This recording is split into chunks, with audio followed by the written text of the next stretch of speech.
Hermanos queridos de la Iglesia Jehová Jireh, tengo el honor, el grato honor de poder compartir con ustedes la palabra del Señor, una pequeña reflexión que me pidió el pastor. Así que les mando un abrazo cordial y cariñoso en Cristo Jesús a cada uno de ustedes. Los extraño mucho y espero podamos vernos pronto. Con mucho cariño y con mucho temor al Señor estuve pidiéndole al Padre que me guiara para poder compartir una palabra que sea específica, una palabra que sea particular para cada uno de nosotros, en el caso particular de nosotros, ¿no? Como iglesia en Cristo Jesús. Y el Señor, me ha llevado a leer en partes del Antiguo Testamento y partes del Nuevo Testamento, y cuando arranqué leyendo el libro de Levítico, hubo algo que me hizo mover un poco los pensamientos, ¿no? Que es cuando están en las ofrendas, en el capítulo número 2 de Levítico, versículo número 13, en el capítulo 2 dice el Señor cómo hay que ofrendarle, ¿no? ¿Qué es lo que a Él le gusta? ¿Qué es una ofrenda? ¿Cómo debe ser una ofrenda de olor grato a Jehová? Una ofrenda encendida a Jehová, ¿no? Y en el versículo número 13, que es lo que quiero hacer mención especial, dice así: y sazonarás con sal toda ofrenda que presentes, y no harás que falte jamás de tu ofrenda la sal del pacto de tu Dios. En toda ofrenda tuya ofrecerás sal. Y esto me llamó la atención y me hizo investigar un poco, ¿no? De lo que significa, qué es lo que para el Señor, por qué pide sal el Señor y qué es lo que para el Señor significa, simboliza el tema de la sal. ¿Y qué podemos encontrar en la palabra de Dios que esté relacionado con el tema de la sal? ¿Por qué el Señor pide sal? Y una de las cosas que primero imaginé es que el Señor nos pide a nosotros que nosotros nos presentemos delante de Él como sacrificio vivo. Y si nosotros debemos presentarnos como sacrificio vivo, como ofrendarle nuestra vida al Señor, nuestra vida tiene que tener sal, porque eso es lo que el Señor nos pide, que seamos sal. En el libro de Mateo, capítulo 5, versículo 13, dice así: vosotros, es decir, nosotros, sois la sal de la tierra. Pero si la sal se desvaneciere, ¿con qué será salada? No sirve para nada, sino para ser echada fuera y hollada por los hombres. Esto me hizo, investigar un poco qué era la sal para los hebreos en la antigüedad. Los hebreos en la antigüedad conseguían la sal en el costado cerca del mar.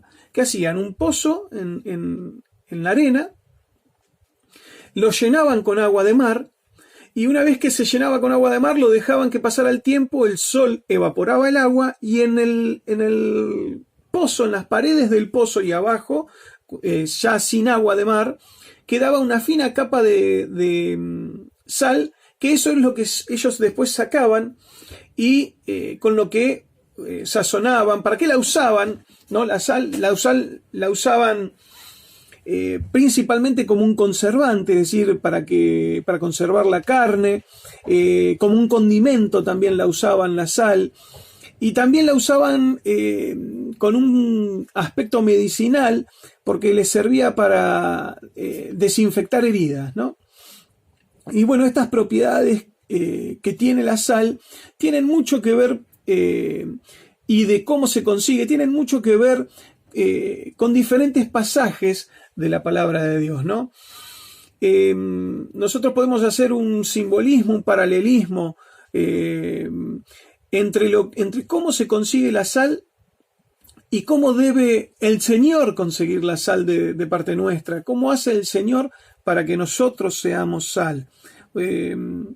Muchas veces nosotros tenemos o podemos tener impurezas, como en este caso el agua de mar tenía H2O, es decir, agua, y esto debía ser evaporado, debía ser quitado para poder aprovechar la sal. Muchas veces nosotros podemos tener en nuestra vida elementos que no son correctos, cosas que no le agradan a Dios y que deben ser evaporadas, que deben ser quemadas con su fuego.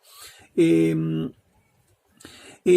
el libro de Primera de Pedro hay un pasaje donde dice que el Señor nos compara a nosotros con lo que nosotros conocemos, una de las cosas más preciosas, que es el oro.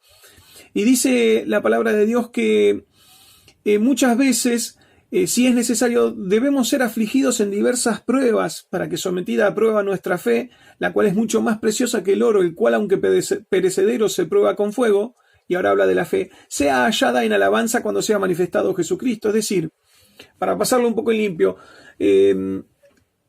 Dios a veces ve necesario que nosotros pasemos por pruebas, por dificultades, para que nuestra fe sea refinada, para quitar la escoria de la fe.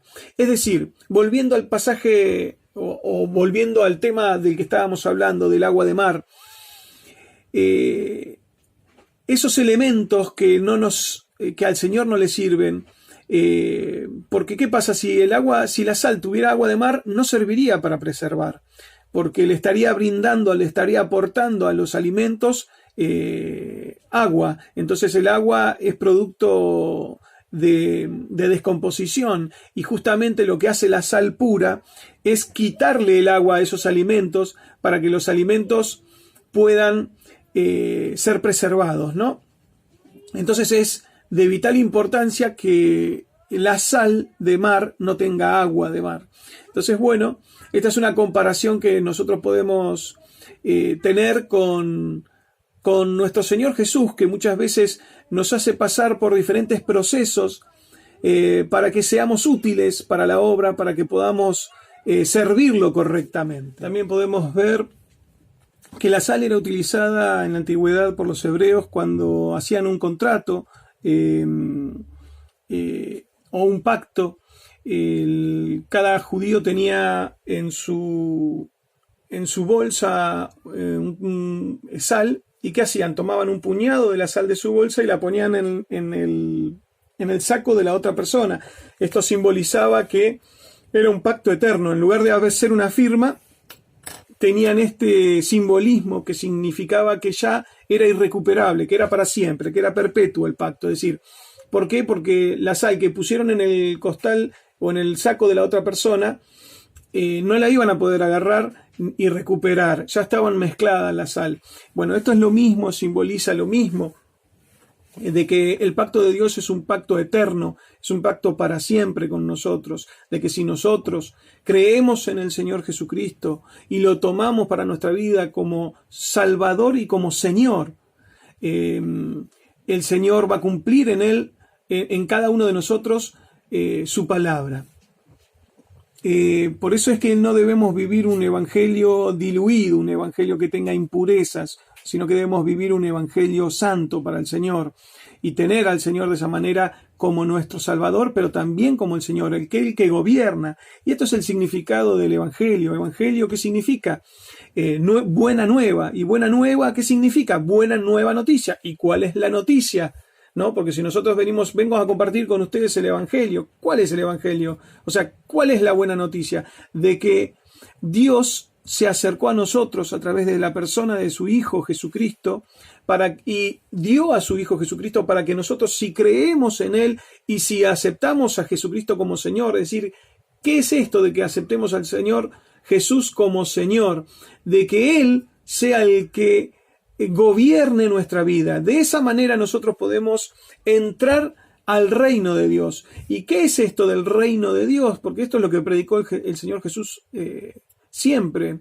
El reino de Dios es semejante a, dice la parábola, todas las palabras comienzan con algo parecido a eso. El reino de los cielos es semejante a tal cosa, y hace la parábola.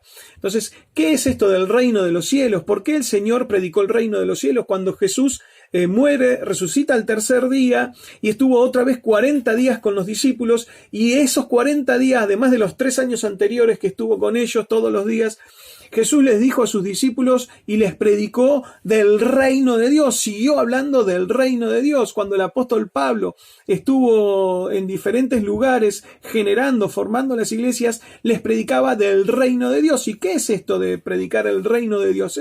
Es simplemente hablar y predicar el gobierno de Dios sobre nuestras vidas. ¿Cómo es el gobierno de Dios? ¿Cómo Dios debe gobernar en nosotros? Y que nosotros podamos tener, como la sal tiene estas propiedades, tener las mismas propiedades. Para que nosotros tengamos estas propiedades debemos vivir un evangelio no diluido, un evangelio real. Apocalipsis 3:16 nos dice que no debemos ser tibios, porque si somos tibios, el Señor Jesús nos va a vomitar de su boca. ¿Qué significa esto? Que muchas veces pueden existir personas que estén dentro del cuerpo de Jesucristo, pero que por vivir un evangelio tibio, diluido,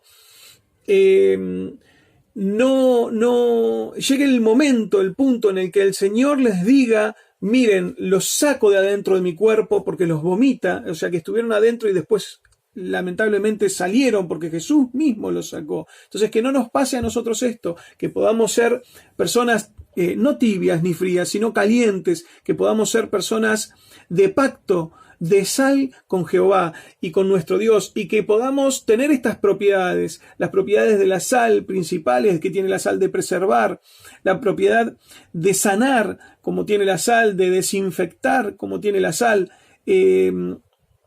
la propiedad de darle un condimento, de darle una forma. Este condimento muchas veces podemos perderlo por encajar, por no quedar mal. ¿Por qué?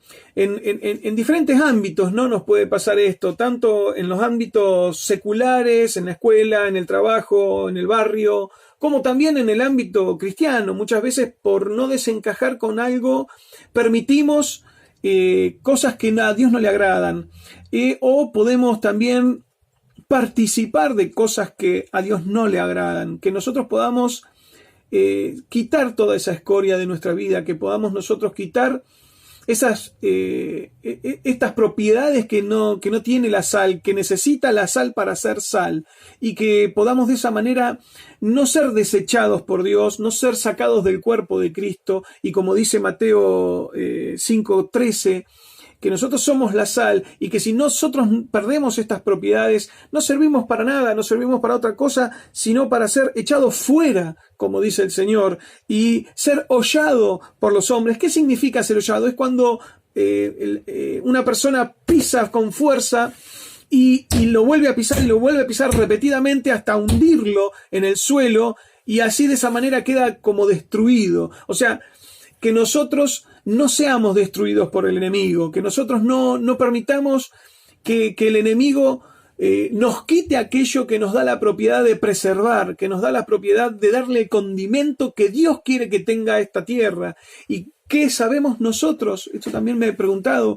¿Cómo sabemos nosotros si Dios no está preservando todavía este planeta por causa de nosotros, ¿no? Si somos la sal de la tierra, quiere decir que estamos preservando también la tierra, el planeta Tierra. Que nosotros mismos, es decir, que el ser humano está lamentablemente destruyendo con problemas climáticos, con contaminación, con guerras bélicas, con guerras económicas, matando gente, y no solamente matando gente, sino también lamentablemente matando todo lo que tiene vida, destruyendo la creación de Dios. Que podamos nosotros darle el condimento a la tierra, a los seres humanos, que puedan ver en nosotros el amor real de Dios, ese condimento que Dios da. No perdamos este sentido que Dios nos dio, este sentido que Dios puso en cada uno de nosotros, estas propiedades que puso en nosotros, que podamos buscar la santidad, que podamos ser hijos de amor, ser hijos obedientes para la gloria de su nombre.